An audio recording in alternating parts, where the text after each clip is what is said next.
Yìn Olúwa ẹ̀yin mímọ́, àwa jẹ́ ajígbèsè rẹ̀. Jẹ́ ká mú ọrẹ ọpẹ́ wa, gbogbo ìní wa.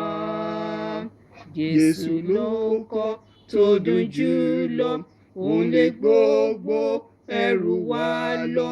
Ibi kan kò lè dé bá wa, bá ti gbẹ́kẹ̀lé. Gbẹ́kẹ̀yìn lé ẹ̀yin mímọ́, olódodo lọ́lọ́run wa.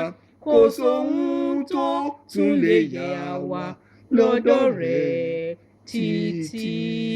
Fòrè ọ̀fẹ́ rẹ̀ pa wá mọ́, ká lè túbọ̀ fẹ́ra mọ́ ọ, títí a fi dénú ògo àtayọ̀ lọ́run.